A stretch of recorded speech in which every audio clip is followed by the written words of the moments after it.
Ladies and gentlemen, if you live in the New York area and are looking for an outstanding DJ company to make your wedding or perhaps your daughter's quinceañera or any type of special event you have in mind, a memorable one, go with the company that provides the best selection of music, on-the-spot photography, and a unique backlighting decor. The master of ceremony are trained professionals that excite and motivate the crowd with articulate energy.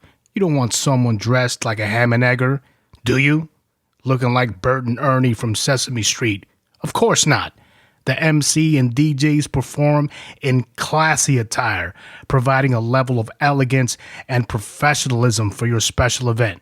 Select from different packages to suit your event and budget, whether it's a backyard celebration, company function, or the wedding you've been waiting for.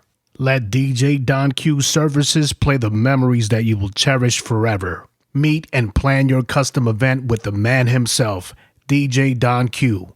Make your memories happen with the professionals and call 516-857-3064 or go to www.djdonq.com. That's www.djdonq.com.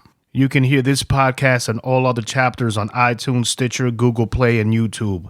Please do not forget to like and subscribe. Thank you so much for listening. Chapter 55.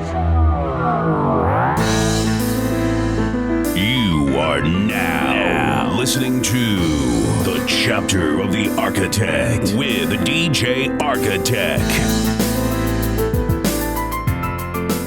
Hey, what's up? It's your boy Sammy Zone, and you're chilling on the Chapter of the Architect podcast with DJ Architect and DJ Raz.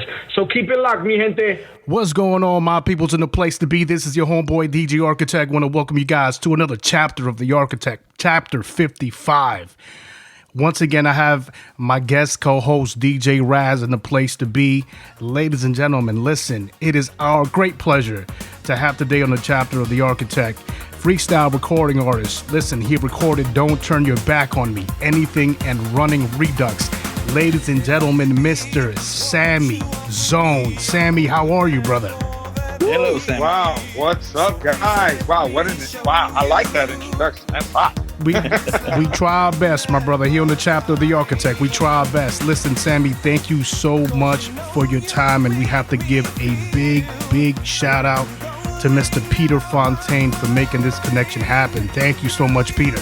Yeah, Pete. Yes, that's my dude for years. Thank you, Pete. Much appreciated. And once again, a big thanks to my guest co-host, DJ Raz. DJ Raz, thank you once again for your time on this Sunday afternoon. My pleasure. I'd love to, talk about all our freestyle artists out there and get them on board and, get a little bit more of that information and background of what made freestyle what it was. And probably still is. Listen, so hopefully we're excited to speak with Sam. Absolutely. Hopefully we don't hear any crickets towards the end of this chapter. No. Sammy. We got a lot of juicy stuff. Sammy, I don't know. We got to hey, listen, I don't know if you heard the chapter with Peter Fontaine, but Raz is out in Florida. I'm out here in California. And he ended up getting a storm around the end of that interview. And all of a sudden, I'm like, hey, Raz, you have anything to add? And all you hear is crickets. And Raz, you ended up getting a storm, right? That's why you lost the signal, correct? Yeah, we had some bad lightning storms in this area of South Orlando. And as we were finishing up, the electricity went out. And because some of the apps and stuff we use kind of rely on that internet, it all went down. So, yep. Yeah. Hopefully no, I got you. Hopefully. I got you, bro. Yeah, Look, man. I got family out in Haines City. Trust me, out in Davenport. So I know what you're talking about. Oh, yeah, man. And talking about storms, guys, I'm out here in California, man. The 4th, we got hit with the earthquake.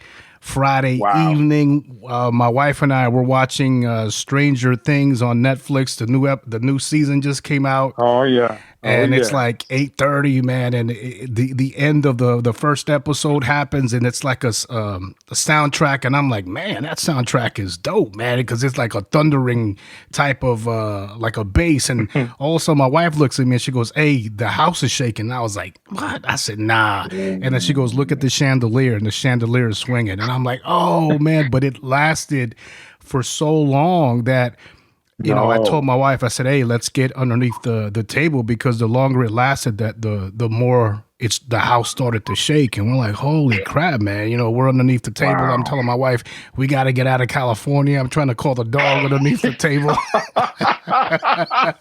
Wow. Yeah, scary stuff. Scary stuff. Yeah, Look at man. that. Yeah, listen, yo, I'm telling. I know Raz will accept his rain and thunderstorms over that any day, right? Yeah, even though we're in the middle of hurricane season starting June, so through November. Thankfully, right now nothing's boiling out there. But listen, those could be pretty scary too when they come through here. But earthquakes, man. Yeah, scary stuff. Oh, bro. Yeah, Carly's doing good, so Yeah. as long as they're safe. All right, Knock on gentlemen. wood. Listen, all right, let's get right into it. Sammy, once again, I listened to the music that you sent me, and powerful voice, my brother. Powerful voice. You've been on the freestyle scene for a while, my brother. Oh yeah, man. Absolutely. I've been on. Wow. Where to begin, bro? It was like I believe it was 1987 when my good friend Farid Abdallah from the group Spirit Matter said, "Yo, listen, man, I'd love for you to jump in with us, man. Yo, because we used to hang." So he was like, "Look, you might as well be a part of the group." And I'd jump in the background, I'd grab a keyboard, I'd start dancing and bugging out with them. And primarily, I never got the opportunity to do vocals on any of the Spirit Matter songs, but I was a part of the group for a good long time. And like I said, thanks to Reed and Andy and Jose. But yeah, man, and that's like 1987, 86. Jeez. At that young age, were you already was singing your primary thing? Did you know from the get-go, getting into music, getting involved, that singing was going to be pretty much your niche? It's funny you say that. Most of the people in my neighborhood, first of all, our nicknames, and in New York, you're pretty much labeled by that nickname when you're growing up. So my nickname was Zone because I used to do graffiti. I was a straight up b-boy, breakdancing, and all of that. And I acquired a skill that not too many people can easily pick up, unlike yourself, Carlos and Raz, which was DJing. Right. DJing. So I used to DJ. And I had it here, and I used to mix it up. I used to cut it up, and a lot of people would come to me and they'd be like, "Yo, we'd like, you should get into like music." And I'm like, "Nah, I'm not into that, man. I just want to cut, spin, and do my little gigs." Right. And I grew up in the Lower East Side, and I was fortunately close to certain people like Tony Garcia of High Power Records, Mickey Garcia of Mick Mac Records. And those are the kind of people actually I grew up with in my neighborhood. They lived literally a building away. So, Wicked Rich, who sings Don't Let Me Go, he's a good friend of mine. He'd constantly be in my house. "Yo, come on, man. Yo, you should get into this singing thing." And I'm like, "Nah, I'm not really into it." And, we jump and fast forward to like 87. And Farid is like, "Yo, dude, you got to stop the dancing. You should get into singing." And I'm like, "Damn, really?" He's like, "Yeah, bro, you got range, you can sing, bust it out." So I gave it a whirl, and dude, everything just kind of fell into place. I was signed to Atlantic Records, 1987. I was still with Spirit Matter. I was working on releasing my songs, and bro, all of a sudden, Donna Summer and Lanier come out with "Sending My Love," and what the hell was the song that Donna Summer sang? They put us on the shelf, in other words. Wow. So I was like, that sucked. I was like, and I know what it meant to be put on the shelf. It's just, it was going to be a process. It was going to take a hot minute. And so I started looking through other ways to keep going in the music business. And Sammy, you were signed to Atlantic. That's a major label, my brother. Yeah, dude, I was signed to Atlantic. Yeah, man, that is not an independent label. And I'm not talking bad about independent labels. I'm just saying that independent labels don't have the resources as major labels to make and create the type of push for artists to really make them successful, man. That is outstanding. Yeah. No thanks to Ken Carmasol, who was the guy who the A&R who picked me up at the time. I mean, I guess things happen for a reason. I flash forward, and I was going to a lot of feedback parties here in New York. There was a promoter named Eddie Rivera, and he used to own a record pool. So I'd go down to his feedback parties, and I was already in because I had already done so many shows with so many different people, Karina and all these people, George Lamont, so forth, so on. So up the stairs walks my friend Aldo, who danced for Karina, and he's like, "Yo, we're like, what's up, dude?" And I'm like, "Damn, bro, I got put on the shelf, so I'm thinking about creating a new project, and I really don't know what to do. I'm thinking maybe grab a kid, a young guy, good looking, and throw him in the mix with me." And he's like, "Word?" I'm like, "Yeah." He goes, "Yo, you should talk to my boy Noel Figueroa." I was like, "Wait, yeah. Noel?" I look. That later on he became, he's known as NV, Noel Valet. And we kicked off, and I was talking. I'm like, "Yo, here's a demo. Yo, do you think you'd be ready in a week?" And he's like, yeah, I'll try." And he rocked it out. We went up to the studio out in Connecticut. I used to work out, and I used to do a lot of my stuff when I was on Atlantic over at Bob Blank Studios. Bob Blank is forget about it, dude. For those people in the industry, techie, engineer guys, Bob Blank is one of those wow type of guys. He was very tech savvy, always up on it. He was married to Lola. Lola is the girl on Todd Terry's record, Bango, Bang, Bango, Bango. Right, yeah. So he was married to Lola, and here comes Lola Blank, and here comes Bob, and I'm like, oh my God. And I'm, that was that kind of like atmosphere I kind of built my whole career around. It was in a different side, a different place from where most of the Orthodox would do their deals. Like, you know what I'm saying? Cause like you would have Cora, and Cora worked with Ziggy, hence who worked with his sister JD, and I kind of broke apart from working with those groups of people. I worked, I kind of like I had my own little thing because I wanted to sound different. Mm-hmm. But throughout my years, trying to sound different wasn't making. Honestly, it really wasn't. It was a tough thing, and I really wanted to separate myself from that typical sound. But it was a real difficult thing because at the time, everybody was into hard freestyle. Yeah. And if you listen to my past history, the freestyle songs I was singing were very laid back, very mellow. And, I was like, I was okay with it, but I wasn't. I did want to do hype, bang, banger freestyle records. But they never fell on my lap because every time I worked with somebody, I worked with someone with a big, pop background or a disco background. So it just never happened, and it sucked because I so wanted to be that guy. Sammy, real quick, because I'm an engineer, I'm a producer, I'm a DJ, and to me this is a wealth of resource knowledge, man. So when I am able to pick your guys' brains regarding your experience, I think it'll help me out and whatever it is I'm trying to create in my studio. When you sat there and you said that you were unable to get with certain individuals to create that sound, so was it a situation where you would go into a studio, you would have a producer, an engineer, they would formulate the track for you, and would you there grab the track, run home, maybe 1 or 2, 3, 4 days, write the song, come back and record the vocals? How did that work? Wow. Back then I had so many songs already written, you know how we have them girlfriends and, we like singing and doing stupid stuff or writing poems. Yeah. You got a notebook full of stuff. Yes. Right. All your stories, your love stories. Yeah. So basically I had all of that here in my little black book.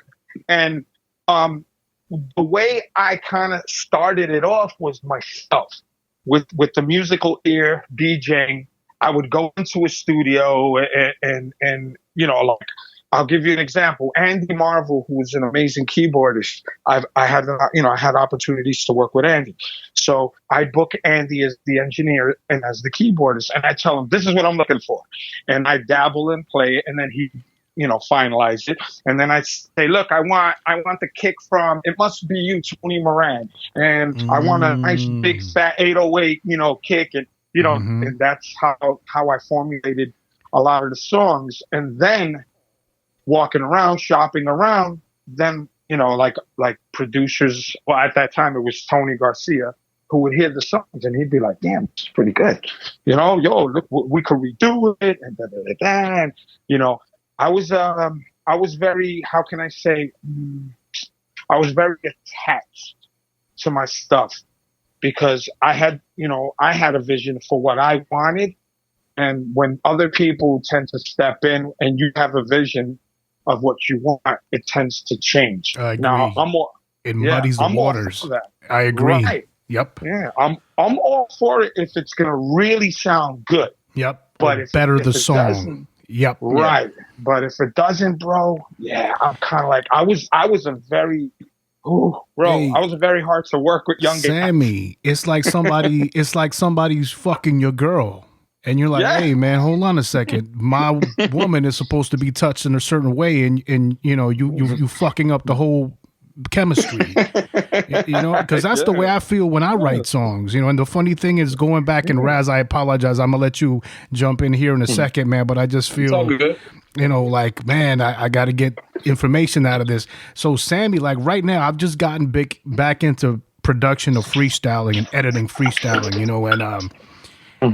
What I'm starting to find is a lot of the current sound banks that I have, or like all the new stuff, like, your Tritons, and even the Tritons are old. But what I'm trying to tell you is a lot of that classic sound, the Yamaha keyboards, the Junos from back in the 80s, those sounds don't exist. Like, you really have to go back and do your due diligence. And I started to spend money to try to find sound banks on those keyboards, and they only give you a limited amount of samples. Like, they don't give you the whole shebang, and you end up, what I come to find out, and what you said was very true when you said, hey, I want the kick from Tony Moran. I'm finding myself going back to classic freestyle songs from the 80s and 90s and like grabbing a kick or grabbing a snare. I can't really grab a synthesizer because the sample itself, I can't change chords, but certain things like the kick and the snare, I'm like, okay, I'm gonna go back to a Coro song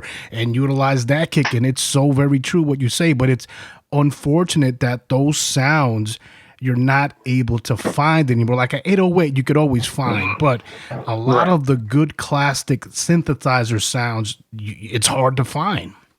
Oh yeah, dude, look, I've invested in I had a Korg M1, I had a Poly Korg. Oh dude, forget about it. I've had so many different synthesizers, had to tweak it and adjust them just so that way we could make it MIDI. But yeah, dude, that was the whole thing. It was trying to get that dope, classic feeling. Yeah. It's hard to get that sound to feel new but old at the same time. Clean, classy sound that it was the freestyle beats that we were so accustomed to hearing. And mind you, this was my mindset back in 1987. That was how my brain was, processing information. Now we launch so far forward.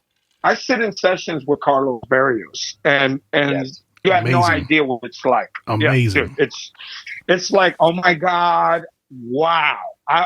Was I really that? I mean, I thought I was doing a pretty good job.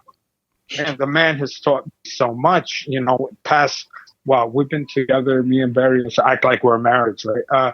We've been together for about 2006, 2007. So we've been working together all these years, and it's just like, bro, nothing like it. Listen, nothing like it. Sammy, I would pay money. To sit in the studio, keep my, con la boca cerrada, just watching. You know what I'm saying? Just watching and learning and taking it all in, and acknowledging the fact that you're in the presence of someone very, very knowledgeable and great. Bro. I mean, when we were DJing, just doing the flip side on some of the vinyls of freestyle songs that Carlos Barrios had, partook. You had to go for the Barrio beats, the edits. Yeah. That was what he was very infamous for. So, you saying that you've been around with him from like the early 2000s, Yeah. One of the songs that I came across to later on, and when freestyle kind of had that feeling that it was not around anymore, was Without You. And dude, that song just blows my mind every time. I love it. I'll crack it in the car. I have it in a playlist. And when that comes in, that beat, Right, yo, man, it gives me goosebumps every time I hear it. Me. Let me tell you that man. Let me tell you what that man did to me, bro. And then the edit one with all the extra blah blah blah blah blah. I mean, I'll just replay, bro. It puts it on replay. That's it. That has to be hands down, in my opinion, one of my best records ever recorded in my entire 30 plus years. That's gotta be one of the best. Let me tell you, I'll give you a lot of credit, brother. Now that I'm able to do so, I'll give you a lot of credit. Great song. Thank you. Very well done. Thank you. I mean, it kept the feeling of freestyle for what it was, the vocals, the lyrics, the way it was all arranged, but also gave you that updated feel, but classic to its own nature, You kind of get my idea about that. And when I heard it, I was like, bam, it's a banger. That was a banger right there. For me, Raz, real quick, let me ask you, when you said updated feel, do you mean the current sound banks or the current instruments that were utilized on that song when you meant updated feel? Yes, that's what I meant by it. They were still able to get away with that updated sound that we have learned to get accustomed to over the years, and still give that classic feel of a freestyle song. Exactly. Yeah. That's the transition with the synthesizers of nowadays, like the motifs and the tritons. Because a lot of those old sound banks are no longer there. So there's new sound banks being developed. And that's what you use. And in that point, in that song, Without You, it was utilized in the perfect way. Yeah, let me tell you, and it wasn't just like Carlos wouldn't just take, the synths off of, XYZ of this machine or that sound line. He would do is kind of like what Chris Barbosa used to do it back in the days when Chris created that unique sound for George Lamond. He created those sounds. Right. He layered sounds, EQ'd sounds, compressed sounds, and it was a big process. Yeah. Yes. That was an entire process, and Carlos does the same thing. Yeah. He does the same thing. Let me ask you a quick question. Go ahead, Raz. Why was it labeled at that time Sammy Zone versus Carlos Barrios? Like, what was the idea behind that kind of wording? Was there something that was going, like it was, absolutely. It was something? Yes, absolutely. And I'm glad you asked that. There's very few people ask that question. There was a DJ in the early 2000s, or I think it might have been in the 90s, that did a remake of It's Like That with Run DMC. Okay. And it was like he was trying to bestow that they were battling each other, new sound against the old school sound. And I was like, Barrios and I were like, that is so funky.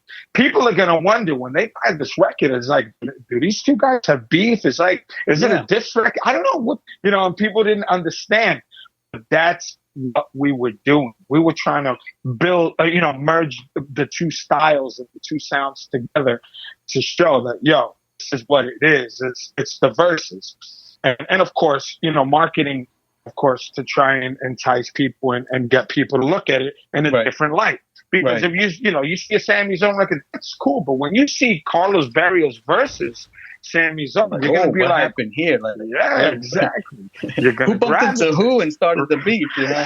Right. So you'll gravitate towards it, and that was a part of the strategy, bro. Nice. And it definitely grabbed me because when I bumped into it and I saw that and I was like, wow, let me see and then it just, like I said, the song just it spoke for itself. Oh, bro. And let me tell you, Barrios, he's funny because we record. He's notorious for this, by the way. He does this to everyone. I'm in the studio. We knock out the vocals for Without You. I think that day we had the opportunity, and I did like 3 songs that day. None of those songs were meant for me. By the way, Without You was not supposed to be a Sammy Zone song. It was supposed to be a new Lisette Melendez song. So really? I originally came in as a writer. I came in as a writer for Carlos, and he was like, "Look, I just released sessions 1 and 2. These are the songs that are left over. Nobody wanted them. What do you think?" And there were like 3 songs that I gravitated to, and Without You was one of them. Mm-hmm. So he's hearing me hum, and I'm like, and he's like, hold on. He's like, "You got any lyrics set up?" And I'm like, "Yeah." He goes, "All right, hold on." He sets up the mic. Boom. Then I dropped the vocal. I remember the, oh, wait, is that the right song? I got so many songs on my remember bro. The day when that's it. That's right. So, and he just like, "Okay, yo, keep writing." And when I finished, I sang the song and like 2 other songs. And about maybe a week later, he goes, I was speaking to my partner, Sammy, and he goes, "Listen, I know you came in as a writer, but we're going to release this as a single for you." And I'm like, "Huh? Really?" He's like, "Yeah, I never got a copy of the damn song." The day before the release of the song, he sends me a copy. You have no idea. The song did not sound like that. It did not sound like that. When I went into the studio to sing it, bro, it didn't sound nothing like that. This man, when I sat in my living room and I sat with my family and I heard that song, I got emotional. Yeah. I couldn't help it because it was like, I got a hit. I got a hit. I got a hit record. Oh my God. And I sat there and chilled out. And then the release of that record, every single internet radio station was playing it every hour on the hour. Back to back. Bro, I remember hearing it back in the day around that time too. I was pretty active in a freestyle community. I forget if it was like Freestyle Nation or something. And I was chatting away, and we would always just bounce back songs from all different, kind of semi-underground artists that we never heard of. And then people had the links of the songs, and then they put yours through, and I'm like, "You got to listen to this song. This is sick." And I'm like, "Okay." And they push it, and bro, it just, I've been hooked since. We're talking 10 years later, and wow. I still love listening to that song anytime I play it through, or I run it through on a playlist, and it just kind of surprises me. I'm like, "Oh shit, Sammy's, this is," it just grabs you. It has such a great beat. And even when I was doing some of my DJing, and I may have put it in one of my mixes or something, I forgot, but it's been a while. But I was just going off with it and just bouncing that back and forth with the bam, bam, bam, bam, bam, bam. Oh my God. So it's like just the whole thing. It was just, the guys did a really, really good job, and we're hoping that freestyle takes on to that. And that's where we're, and what I'm seeing now in social media, like I follow a lot of the groups and artists, from back in the day on Instagram for the most part. And, George is out there doing stuff. Judy, Cynthia, she's out here in Florida, Johnny O, and Coro, and everybody there, and I love to see that they're out there, that they're doing it. And the love and the sellouts, bro. They sell out shows.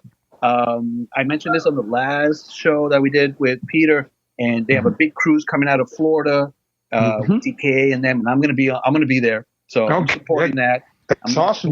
Guess who else is on that? Who's that? You're there? Absolutely. Yeah. It's a surprise announcement, but I guess I'll let you guys know. On the chapter of the Architect, y'all, this is an exclusive. Sammy Zone special guest. I'm gonna definitely look out for you, brother. I'm gonna look out for you, DJ Raz. I follow you on Instagram, so I think you.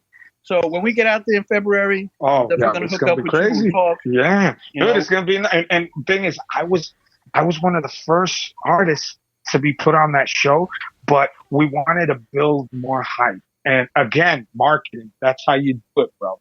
It's all about marketing, and that's Well, it. I noticed you're big on that. You're promoting freestyle a lot, and you were out in Long Island not too long ago, where me and Architect are from. I think performing, right? Oh, dude, yeah. Actually, I have a show coming up next weekend. Yep, that's right, in the amphitheater. At the amphitheater, So, out in Bald Hill. Is it Bald Hill? Yep, that's it. Yeah, that's in Suffolk County. I mean, those guys. Vic Latino is a big advocate of freestyle. DJ Vic Latino. I don't know if you know him. Yeah. That's my dude. That's my boy. Yeah, he's got the radio stations out there. He's got Party. He's got stations out here in West Palm, Oldies, and the Yo MTV Rap type style hip hop channel. Yep. And he's got La Fiesta and stuff like that. So smart man. Yes, very smart man. Met him a few times. One of our friends that is a DJ, Don Q, he worked with him at the station for a while. So all these connections are there, man. Yeah, I know we're older. It's later in life. DJ Don Q and DJ Droman, man. Of course, big shout out to them. Yeah, of course. These guys, we all grew up listening to the freestyle, DJing it, loving it, wanting to be that. But, we had our own niche in other things. So seeing it come back in that way is very exciting. Yeah, you know what, DJ Raz, and talking about the, how freestyle is going, and pretty much coming back in a good way here in September. I think I spoke about it on the last podcast. We have, there's going to be a luxury cruise concert where Tony Moran, Karina, and several other freestyle artists are going to be there. And, my wife, that's really East Coast freestyle. And I told my wife, hey, we're there. We're going. I already purchased the tickets. And then sure enough, 2 weeks after that, Stevie B is going to be playing at the Sports Arena with Cynthia and Lisa. And, the Cover Girls. And I told my wife, hey, look, thank God I had those 2 Saturdays off. I said, we're going to that one. She goes, oh, my goodness. I said, hey, listen, you got to understand that, look, we have to support these acts because this is the music that we love. And, of course, Stevie B more than Tony Moran. She was, oh, yeah, Stevie B, I'd love to go there. Yeah, we're going to go to that one. And, I said, but listen, you don't know who Tony Moran is. And we're in the car and I'm playing, Arabian Nights and I'm playing Don't Let Me Be Misunderstood and It Must Be You. And she's like, oh, this is good. This is good. I said, how could you not know about the Latin Rascals? What's wrong with you? Now, Sam, you said Aldo earlier on. Did you mean Aldo Moran? Or someone else? No, yeah, of course. Aldo Marin from Cutting Records. Yeah, absolutely. No, negative. Aldo, that Aldo used to dance for Karina. It's a different Aldo, but yeah. Oh, okay, gotcha. Gotcha. Yeah, but I know Aldo Marin. Yeah, yeah, he's great too, man. These guys, the production for these guys, the work that they did in the studios for these guys. You saw what they did for freestyle. That's what I'm saying.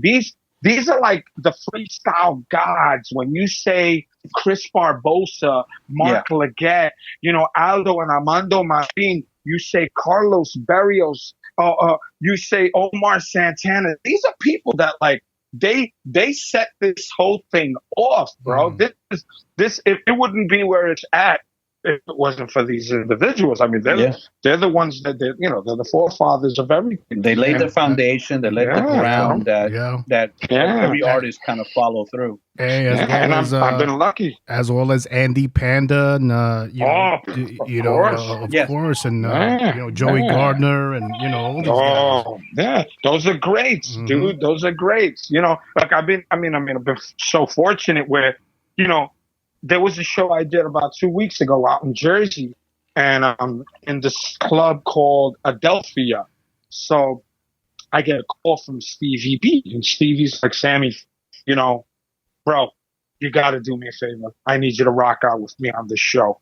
This is right up your alley. And I'm like, yeah, I've got a nice little following out there.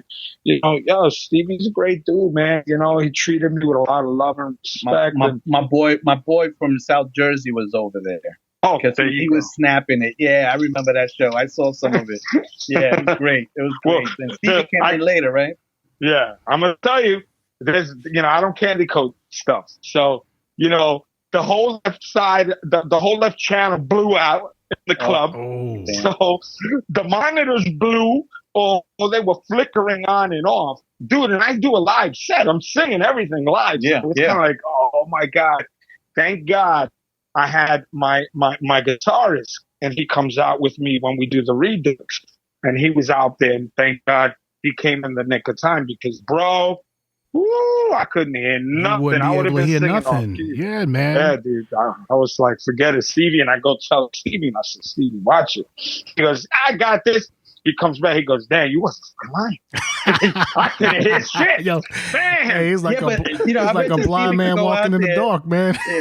Yeah, bro. It was crazy. Listen, if everything blew out in that stage, Stevie would go out there and he'd just belt it out a cappella with no exactly. But that's what professionals do. You Absolutely. ask George Lamond, that's what he does. You know, it's not about, you know, yeah. People want to hear you sing. They don't.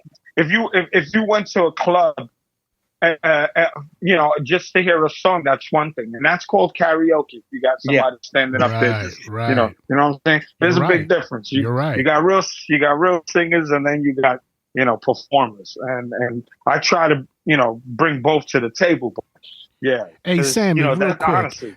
So pretty much when you go and you do a live performance, you prefer to have the instrumental track and you perform live vocals, correct?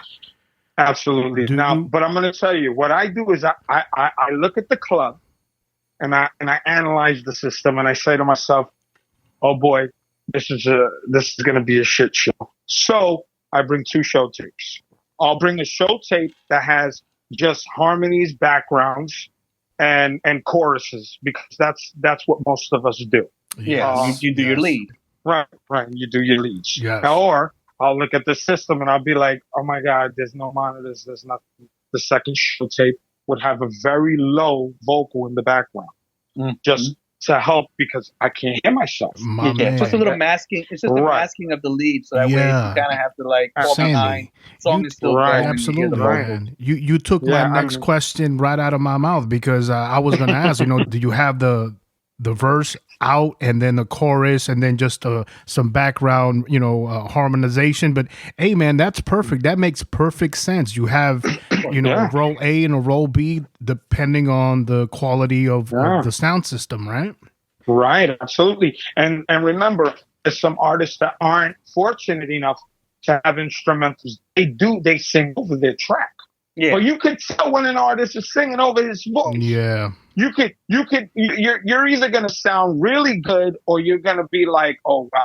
You're going to sound, you're going to be off key. You might be off time. You might be out of breath. Yeah. And everyone's going to pick up on it. Yeah. Those are the tricks of the trade, man.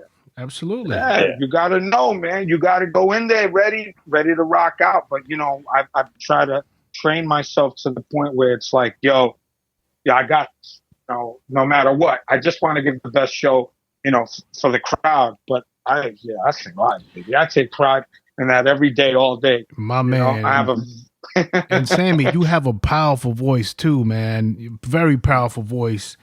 I want to get into this question. Yeah. And I'm not trying to start no beef. I'm just trying No. Let me tell you something. I like clarifying any misconceptions. That's what it's all about. Let's go. My man, check this out.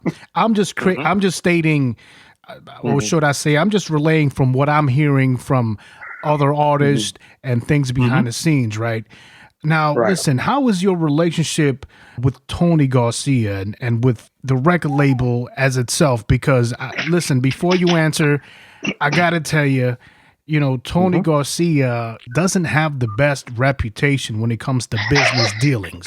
You hear what I'm saying? Listen, go ahead. This is the part where everybody that tunes into your podcast is going to be tuning in. All right, so I'm going to give you a little example, little tidbit.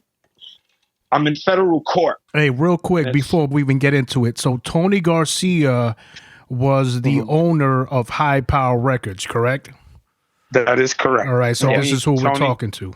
Go ahead, proceed, same my brother. Tony Garcia. Yep. Yeah. So we're in federal court right now, and it's me, Ronaldo Gonzalez, Tony, and his wife Mickey Girl. And bro, he comes out I don't even exactly. She came out and she started saying some stupid stuff, and I'm like, yeah, yo, whatever. We're in federal court. These are, there's cameras everywhere. Right. There's Homeland Security, and Tony comes out and he's like, and bro, it gets to that point. It gets to that point. Me and Tony, bro, let me tell you, I grew up with the dude, but I got no respect for the class of business that he does, straight up and down. The reason why is because he's bad business. All right, this is the guy who's manufactured his career based on, let me get Peter Fontaine to sing this song, record it, I'm going to release it. Let me call NV and have NV perform it, and that's how we're going to make a lot of money. Let me get Ronaldo Gonzalez to record 2 songs. Another night in My Sweet Love. Let's call Sammy Zone. But there's a difference, though. I was very smart. When it came to that, I was trying to be real smart. I said, listen, he goes up to me.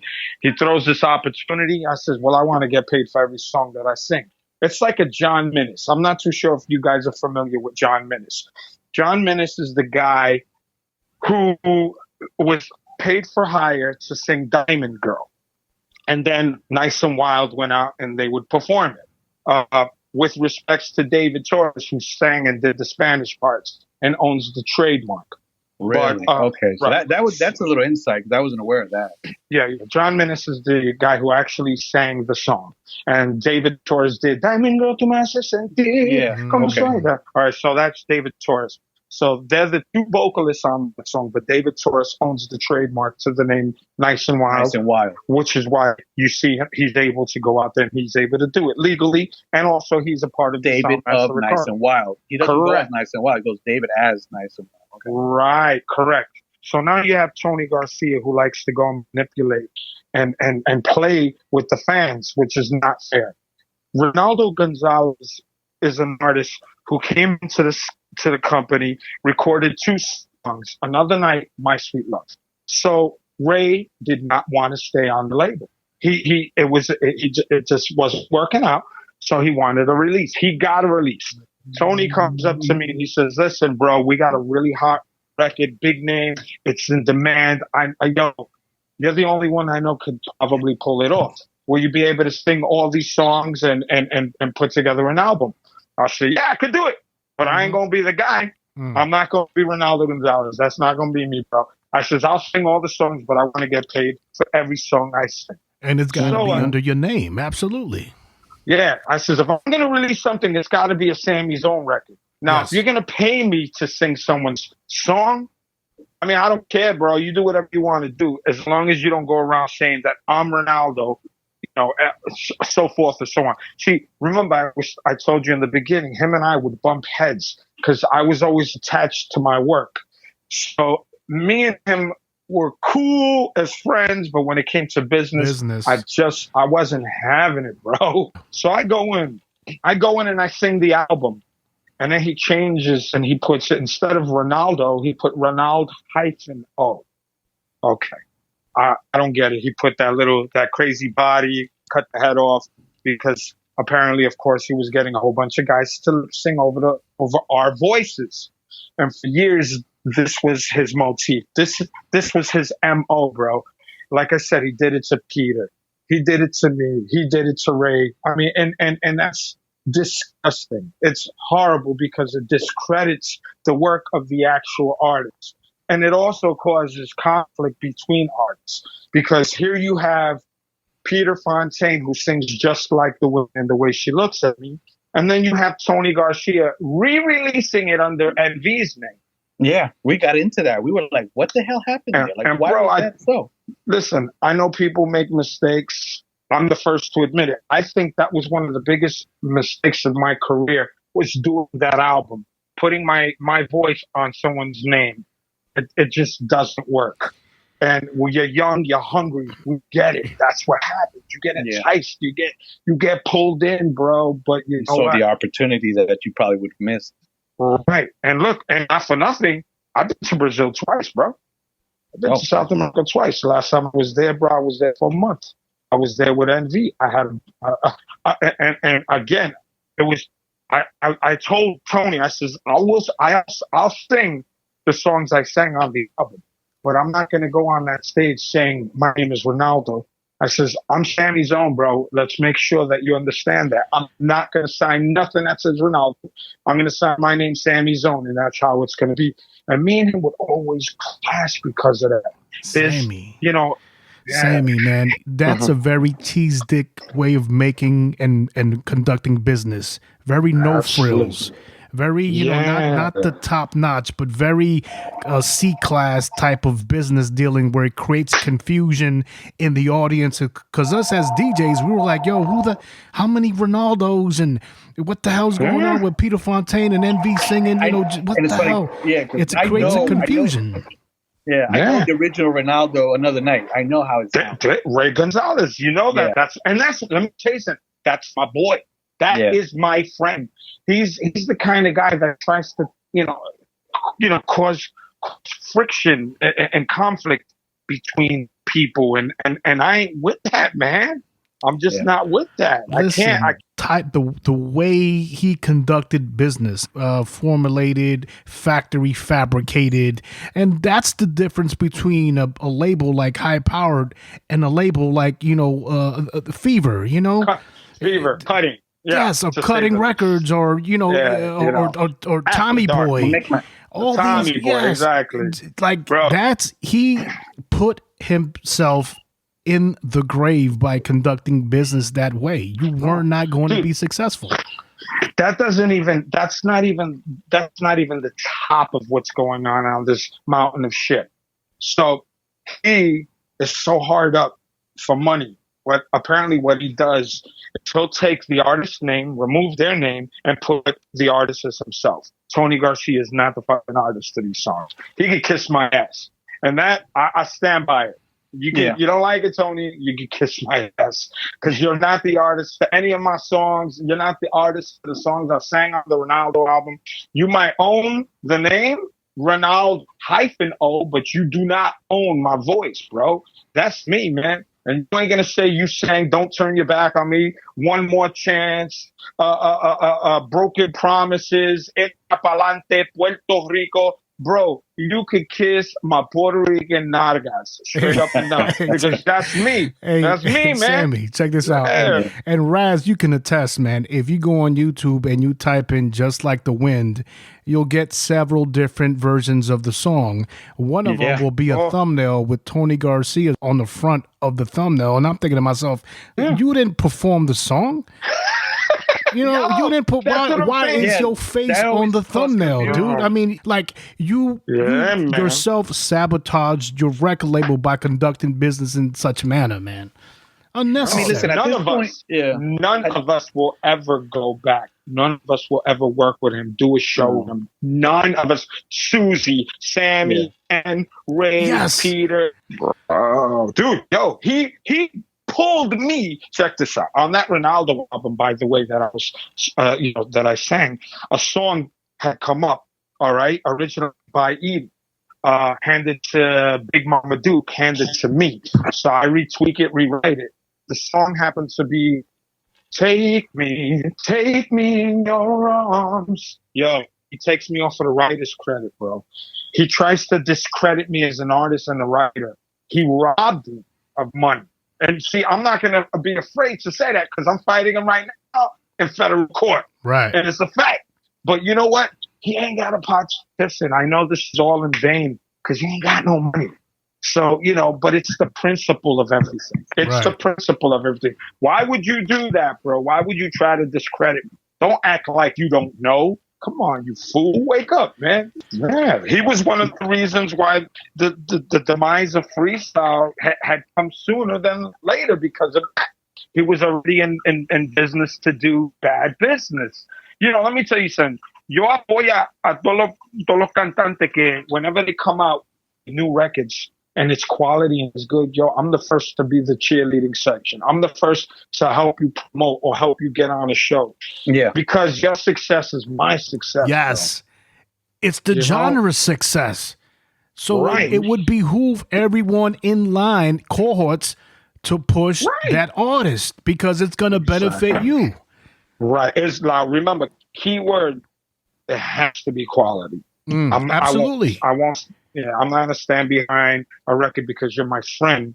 But I just gotta keep it honest. I gotta keep it 100%. Hey, Some records out there, bro, that are like, whoa. and Sammy, I didn't, look, man, I got to be honest with you. I didn't know a lot of the back scene, the back politicking of freestyle. Draz, I don't know if you're, aware of this, but there are a lot of groups in the freestyle genre community that go against each other. They have camps and they manipulate. No, I didn't know that. Yeah, they purposely ambush and try to trip each other up. I was clueless. Sammy, tell us about that. Bro, where to begin, man? Listen, there's a lot of a lot of people. If you keep saying this lie, and you keep saying it enough times, it's the same people over and over. Sooner or later, they're either going to believe you or they're not going to believe you. But what happens is you create believers, and you create an angry mob, and that's what's been going on. A lot of these people create an angry mob, and they come out with the pitchforks and the fire, and they try to set, they try to set ablaze to things without having truth behind it. Okay, I know I shouldn't touch too much on certain things, but I am. I'm going to do it with you guys. I'll give you the story about TKA, right? One of the biggest freestyle groups in history. Here in the East Coast, they closed basically every show. Now, you have in the mid 80s, you had Tony Stone, AB, and then you had KL, aka K7, right? AB sang One Way Love. AB sang Come Get My Love. So they do an album. So now they share leads. AB and K7 share leads on Scars of Love. Okay. He does a verse. AB does a verse. AB does, I think, X-Ray Vision. K does the rest of the album on his own. Now you got all these other songs. You've got Maria. K7 does leads on all these songs.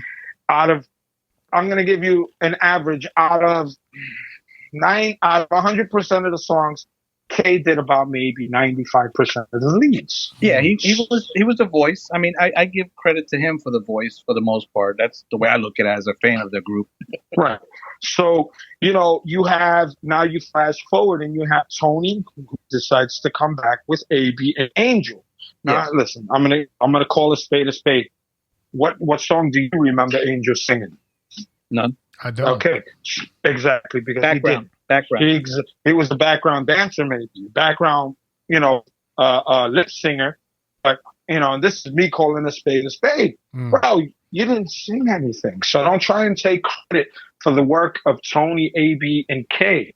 I get Tony's fight. I get AB's fight. I understand they were the originals, and they want to be able to go out there and do their things and make money just like everyone out there is making money. But don't discredit the group, and don't devalue the group by saying a lie, because the truth of the matter is you only did 3 songs out of the 20 some odd songs. Yeah. So what do you do in a case like that? You have to reinvent yourself. And I'm living proof, bro. I'm living proof. I had to reinvent myself. I'm not known for my Ronaldo album. I'm not known for Don't Turn Your Back on Me or Broken Promises that I did in the 90s. I'm known for everything I've done with Carlos Barrios and moved forward from my history and my past. I reinvented myself, bro. It was hard. Trust me. You know how it's easy when I could go out there and I could say, I could sing this, that. Yo, bro, it's easy for me to make that kind of money. But then, you know what happens? I become one of those schmoes like Tony and like all these other dudes. Yes. I'm trying to keep my name, Sammy Zone's name, really positive. Relevant. Right. And you don't want to lose wind. You don't want to lose any momentum and capture something new and break levels of your past achievements. Yeah, well, that kind of falls into place with what you're doing now and what you recently started putting into the market with the remix of Running. I know Running is an Information Society song. We all know it for what it was and what it brought to in a genre, even though, I mean, I don't consider it freestyle for the sense, but it had elements that people can associate at the time in the clubs and so forth. I don't know, Raz. I consider it freestyle, man. I don't know. That's different opinions, I guess, right? You know? Right. You know, some people like chocolate, some people like vanilla. Yeah. It all depends on how you perceive it, you know? I associated it with the freestyle because it was used so much in the element of mixing in, using the beat as a transition, because of I guess. Perhaps the synthesizers that they utilized, and the melody was very freestylish, in my opinion. Once Little Louis Vega came in, he broke that record. He broke it as a freestyle record because the record had been out a couple of years before Louis stepped in and broke it. And I think he broke the record in late '84, early '85. So there's some records that you should never touch. And that was a record that in my eyes should have never been touched because it's like Always and Forever. Bro, it's a nice song. I love it. But I can't imagine, Justin Timberlake doing it like they did because it's a classic. Listen, that's what made it so rich. It's almost like a Voice in Fashion, Only in the Night. That one shouldn't be touched. You know, Marshall Jones, I Burn. That one should never be touched. Right. But I'm going to tell you, Sammy, you pulled it off. How and who came up with the idea of the Running Redux? Because you pulled it off with the many different versions of the song, man. My salutes to you, brother. This awesome. Is how we did it. Thank you, by the way. When we were working on our second single, it's actually titled Running. Not the Running Redux, but Running. When we finished those vocals, Carlos was, breaking down the tracks, and he was just playing, the drums, and they're real funky. So I started bugging out, singing Hot Steamy Night, and he was like, "Oh, yo, dude, hold on, wait a minute." And he drops all the tracks down and left the drums up, and I laid a vocal, and he really liked it, and we kept it on the back burner for over 10 years. I went and I said, Barrios, I'm gonna throw it in some of the at some of the shows just to see how they how they react. At this point, Carlos is like, "Yo, dude, I'm out of the business. I really have no interest in doing music. Gotta do what you gotta do." I'm like, "All right," and I'm showing him the response, and he's like, "Wow, okay, this." You might be onto something, Sam. Like a retired boxer coming back in for that heavyweight match. Yeah. He's like, but we got to be very careful, man, because, I know Information Society's still around. I said, yeah, they are. But you know what? They don't do the same circuit I do in respects, one. Number two is not too many people know the history of that song. I do. So, Conor Murat is the original singer of that song, okay? The original singer of that song. So, okay, Paul Rob does not sing that song. Now, when it went and they finally released it, Conor left the group. Paul, Rob was the one who's doing, he was the one who's actually singing over Conor's voice. They took Conor's voice, they changed the tempo, and he started singing it live. Applaud to him. Great. They were doing a completely different circuit, like I said. So in my own defense, I looked at it like, wait a minute. You got a group. Okay, I know it's Information Society, but bro, you don't even sing the song. So there might be an opportunity, which is one of the reasons why I was more compelled to doing it, because you have a song without the original singer. So the one thing I said I had to do was I had to reinvent the song. And it was going to be very difficult. It was going to be very difficult to find a way to bring the song a different light, but keep it as flavorful as it was. And that's when we recruited C-Bank. We recruited George Lamond, K7. I called my friend Angel from the Barrios Boys, who's an amazing songwriter. He wrote Amare for Mark Anthony and wrote a lot of the songs that the Barrios Boys did with Selena. And he rewrote Running for me, and I thought that was just amazing. And once all this was presented to Barrios was just compelled. He was like, you know what? let's do it. Yo, But we went and we did it the right way. It came we didn't out bootleg it. fantastic, man. Sammy, Thank you. And it's funny because this is one of my questions that I had. You know, in one of the versions of Running Redux, you have K7 from TK, you have George Lamond, and you have C-Bank.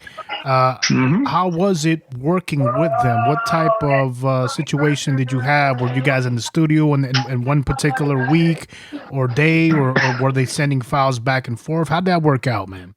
We've all been friends for years, and I really, doing what I did had to make sense with all of us together. It couldn't make sense if we did separate parts, because I feed off of Carlos's energy as long as Carlos is there, right? I can't feed off his energy if he's not there. Right. So that's kind of like what we had to do. So I booked the studio out in Queens, and we were all there. We all made it in time, and the guys rocked their parts. They did their thing, man. And I was just like, and they kept feeding off of each other's energy, and it just got, it wasn't like we sit there, okay, go in the booth, sing, and that's it. It was listen to the song over and over and over. What are we going to do? How are we going to do it? It was a team effort. It was a strategy. It was a marketing plan to make it right, and we were able to pull it off. And that's how it was done. I think Carlos released a short, documentary.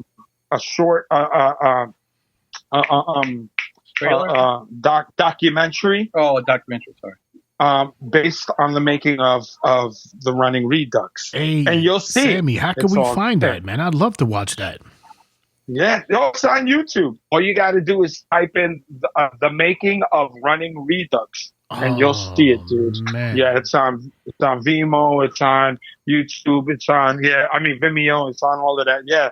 And it's amazing. It gives you such insight. When I saw those individuals on the lineup, the featured, I was like, wow, this is going to be dope. And when I heard the song, I was not let down.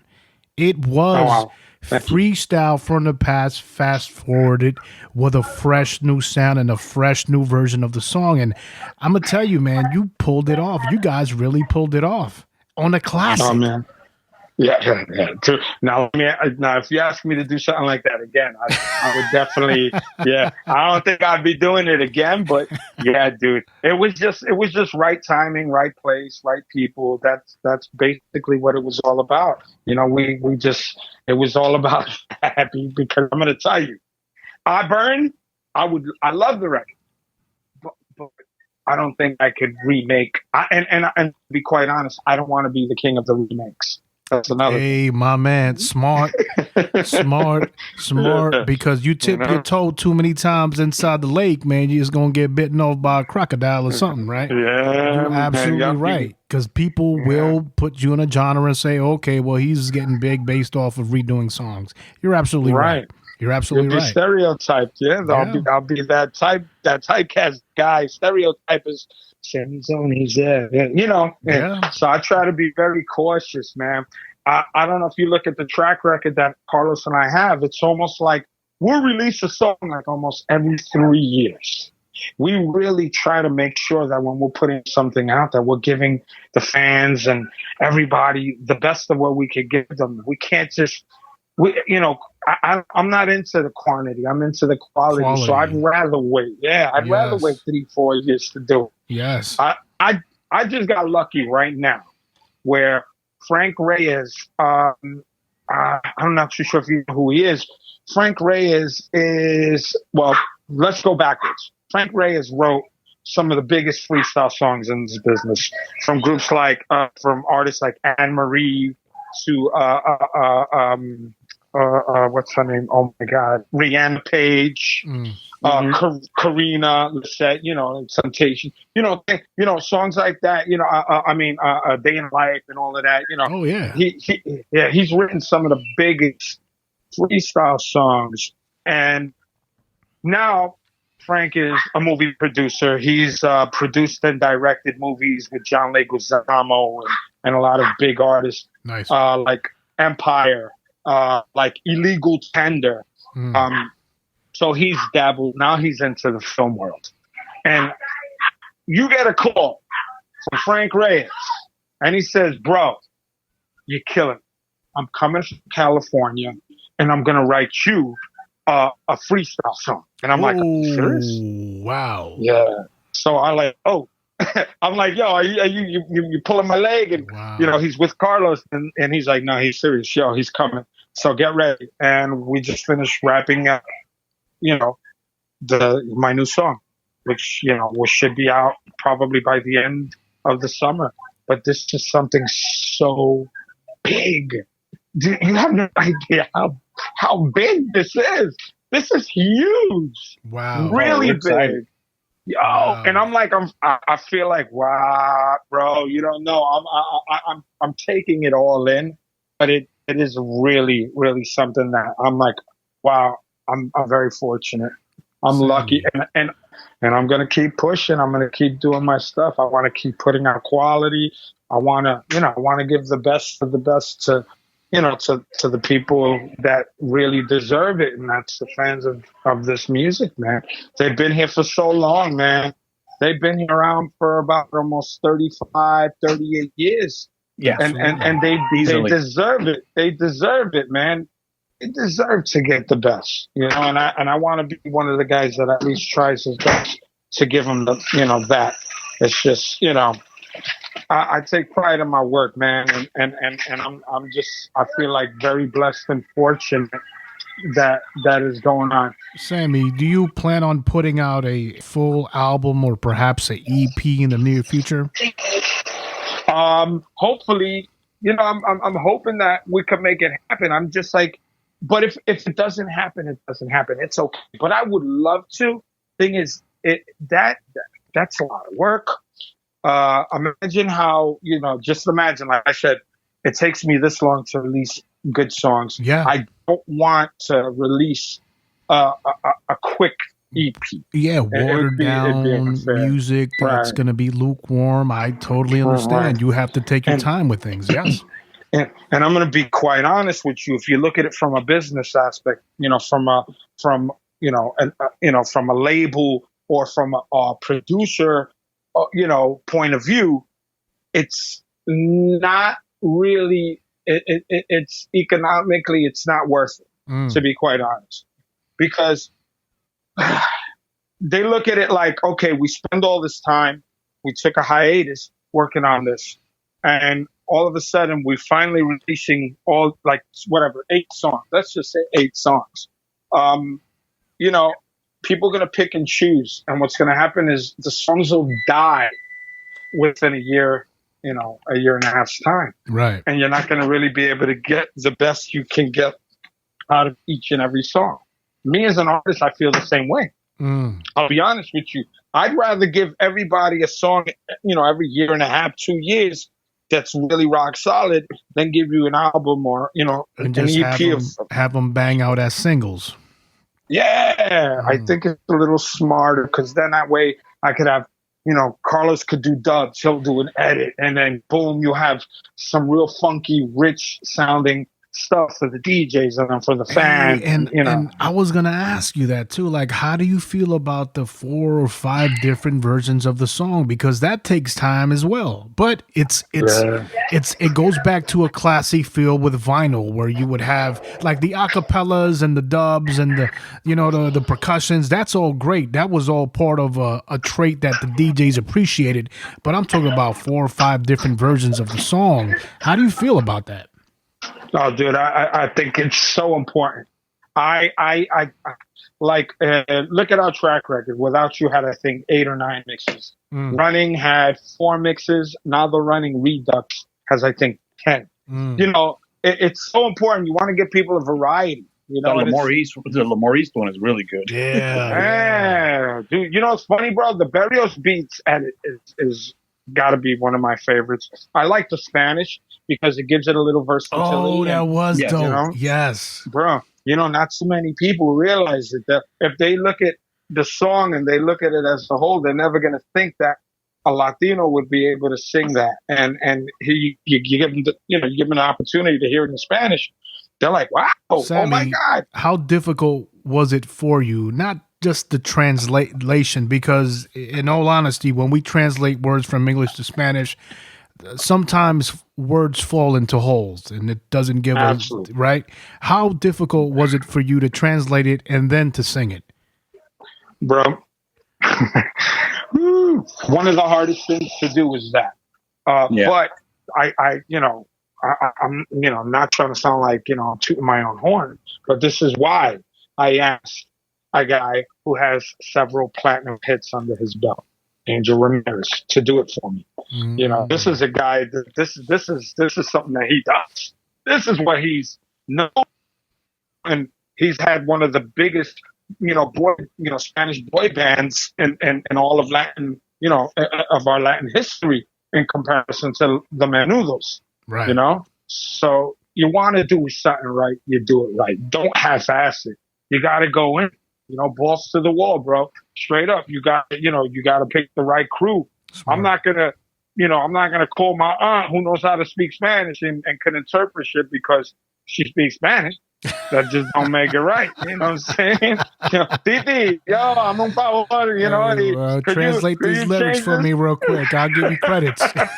Bro, listen, bro. Imagine how Hot Steamy Nights would sound if she were to interpret that, right?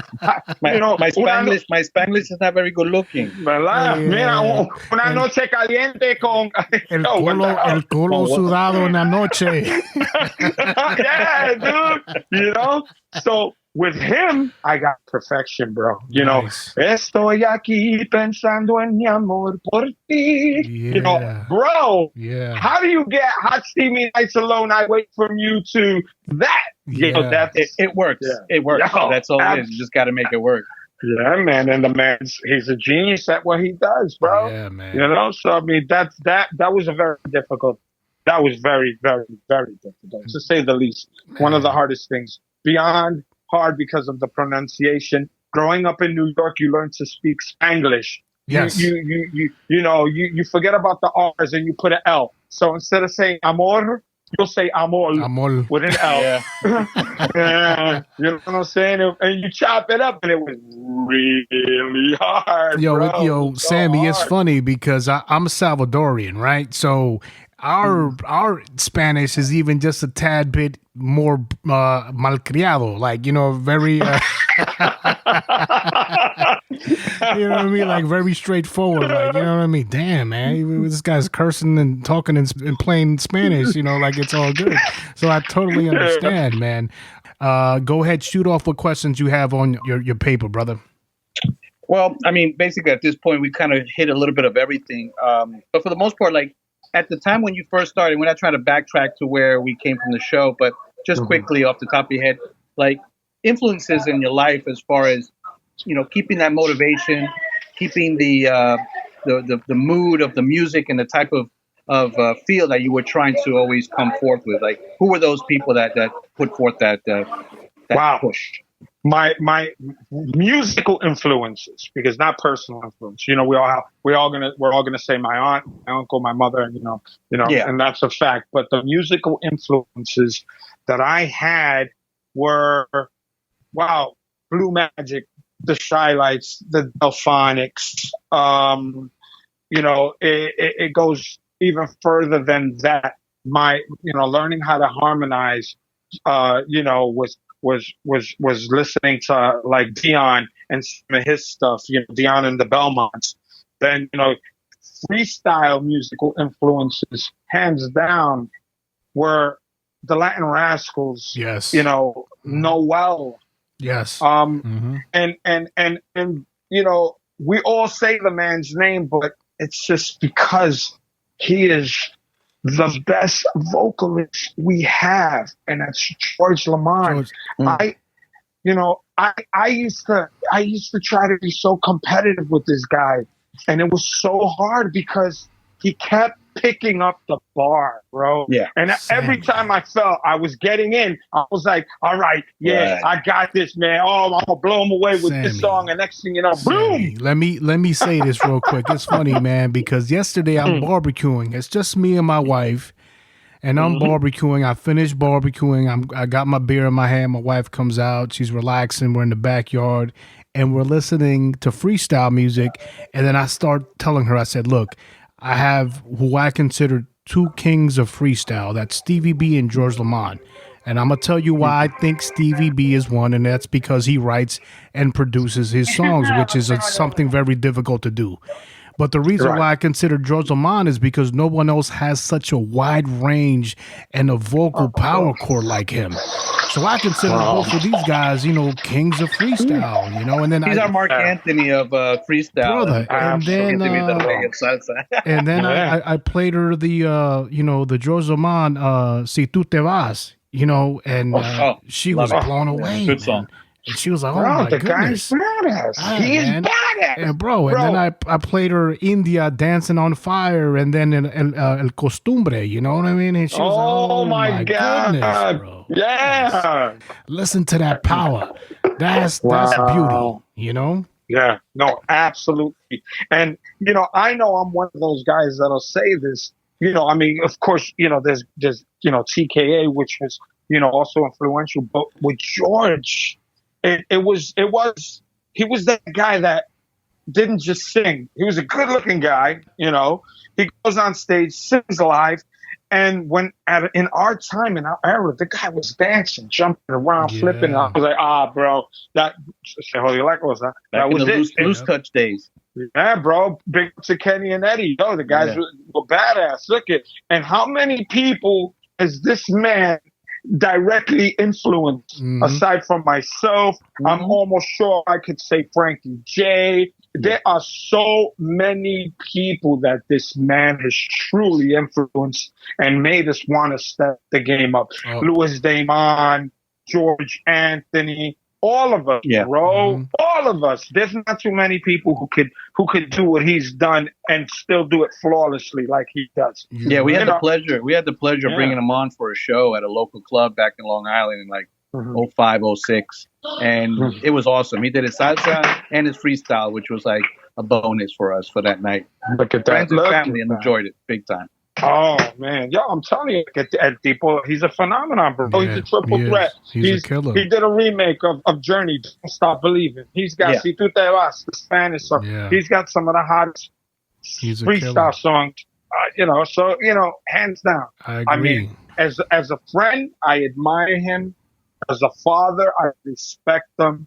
But as an artist, bro, I'm just grateful that I've gotten these opportunities to learn and pick up. He's my go-to guy. My man. Yo, George, what do you think? What do you? And he's like, you got to get this, bro. Yeah, man. You know what I'm saying? Look, bro, I went to high school. I went to Julia Richmond High School, and my high school was so rich, full of talent. My first 2.5 years of high school homeroom class was me and Mark Anthony Munoz. All right, the legendary Mark Anthony. It was K7, bro. There was a whole bunch. It was Lisa, Vanessa from La Girls. Goodness. Rob Bass went to school with us, bro. It was a very rich, full of talented individuals. Yeah, bro. I mean, bro, you couldn't ask for anything more. And I'll tell you, another guy that, whether you believe it or not, bro, don't believe the rumors. The dude is so down to earth, and that's Mark Anthony. Mark will never forget. He is just rock solid, cool as hell like that, bro. That's beautiful. Cool. That's beautiful. Yeah, man. Yeah. Hey, I'm sorry. I'm taking it. No, it's all good, man. It's all good. It's all good. It is. It's meaningful. It comes from the heart. Sammy, how do you feel about the culture and today's freestyle music, brother? I love the fact that like my kids, they know what freestyle is. You know what I'm saying? They got it, and I'm so happy. And how we go out, and I hate saying this is messed up because I'm in my 60s. But when I say the doñas and the dons don't get slapped, Papa. Don't get slapped. I know, right? But it's true, bro. Watch your step. You'll find that age range, from 40s to like the 50, even 60-year-olds, man. And I love it. I think it's so cool, man. Like I said, man, I think I'm so grateful to have made my mark, even if it was late. but to make my mark in the business and be remembered, because some of us will go down in history, others will not.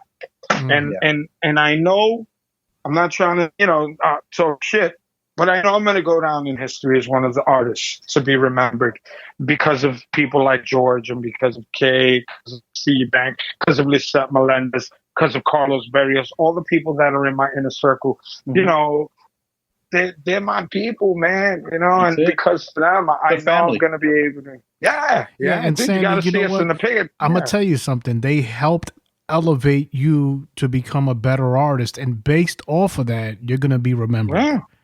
Bro, they validated me. That's what they did. They validated me, bro. They gave me their approval and validated me with all the years that I struggled and stressed and ate shit and dirt for years, bro. They did something phenomenal. Yes. Now listen, just like they did something for you. Let's say you had an up and coming, brand new freestyle young artist. He's under your wing. You're going to take him under your wing. What are the first 3 pieces of advice that you would give him or her? Wow. I mean, well, the first thing is you got to have patience, man. You got to wait. When it's your turn, it's your turn.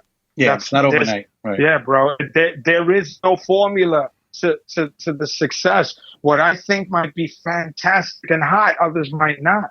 I mean, it's all about, just really trying to sit back and be patient and literally following lead. When someone tells you, do this, don't do this. When someone says do it, then, do it. But overall, that's basically what it is. Be patient. You got to learn to follow lead. Patient and follow the lead of the guys that with more experience. What's your second piece of advice? My second piece of advice is, make sure that your vocal game is up. I mean, you're not. I'm not even gonna. I won't even help anybody if their game ain't up. Honestly, man, it's just that's it. I advise people to write. I'll tell them, try to write as much as you can, even if you think it's garbage. Keep a book of whatever you can, writing a bunch of stuff. Very important, but keep your vocal game up and take care of your voice. Absolutely, bro. How many times we go in clubs and we're like, yo, what's up? I'm going to tell you a lot of reasons why you see artists roll into clubs late is because that music, that deafening music, you tend to have a habit of talking over the music. Either you don't see them, it's because they're in a very quiet, secluded place, or they'll roll in literally minutes before they're supposed to perform. Is because of that. Your voice is your tool, bro. It's your instrument. Yeah. I advise people, make sure you care for your instrument, man. Don't take it for granted. Conserve it. Yes, absolutely, man. Like before a show, the day before a show, I will not talk on the phone. I rest, give honey. Oh my gosh, bro, it's really important. And when I'm at the show, I'm trying to keep quiet. And it sucks because most people will be like, look at this guy. He's such an idiot. He doesn't even want to say hi. That's not that. It's not about I'm in the back. You have to perform. You about to be a professional. Yeah, man. Yes. Right. You have a responsibility to the crowd. And then after the show, after the show is different. Hey, okay, let's talk shit. We'll talk, we'll laugh. Yeah, exactly. As a family, as the kids. Right. Yeah. And they'll be like, he's a psycho, man. Right. This guy Sammy Zone's a psycho. He don't want to say one word to me, and all of a sudden, like I'm talking now. It's not. Sammy. It's not that. Yup, totally. Sammy, what's your third tip of advice? Image, 100%, bro. Yeah. Yeah, make sure you got to stay on your image game. Don't be that dude to go up with a football jersey and some dirty sneakers and ripped up jeans. Don't go up presenting yourself in such a negative way. Listen, if you're singing freestyle, you're gonna be in your 40s, maybe your 50s. How does a 40 or a 50-year-old dress when they're going out to an occasion?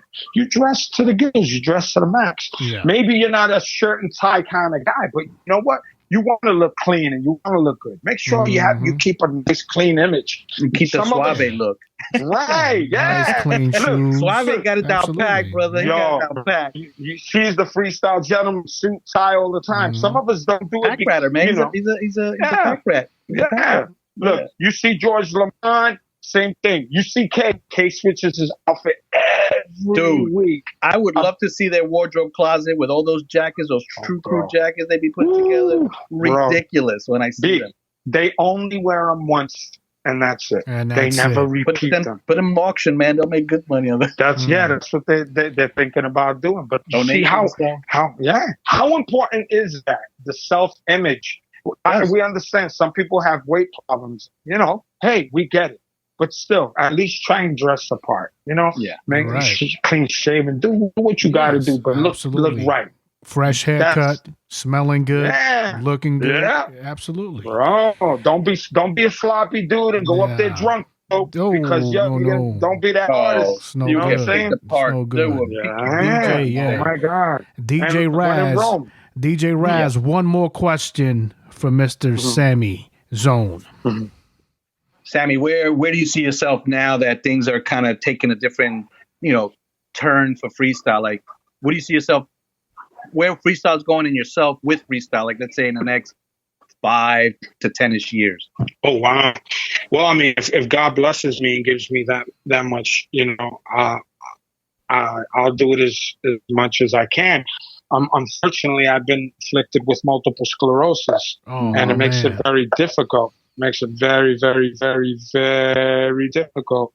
There's times that I can't walk. But prayers to you and your family, my brother. Yeah, definitely. Oh, yeah. Look, you guys are the first time I'm ever saying this to, but it becomes very difficult. This is, but I want to do it. I want to push as much as I can push, and that's basically it. Whatever I get, I'm grateful to get.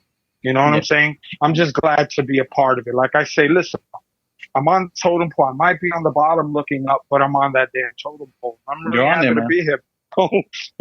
Very happy to be here. Fuerte pa'lante. Absolutely. That's right. And then, Sammy, where can your fans and your listeners, where can they find your music and the next spots that you're going to be performing at, man? Wow. I mean, they could. You could always catch me on my Instagram and get updates on my Instagram, which is Sammy Zone 69, or my Facebook page, which is under my government name, Samuel Lopez. Or I also have a couple of fan pages on Facebook under Sammy Zone Music, Sammy Zone Entertainment. Also, I have a website with merchandise, and it's gonna, it's right now it's getting tweaked, and it's on the SammyZoneMusic.com. But yeah, or just Spotify and all of that good stuff, man. I'm streaming on all of those sites, so it's an easy thing, and I'm a very approachable guy. Inbox me if my page is full. You want to talk? Let's kick it. You need advice? Kick it. Yo, if you're a DJ, man, and we all go through this, man. I don't have that iTunes card to get that 99-cent download. I'm not going to deprive anybody of that. Hit me up and I'll send you a copy myself of any of my songs. That's awesome, brother. Awesome.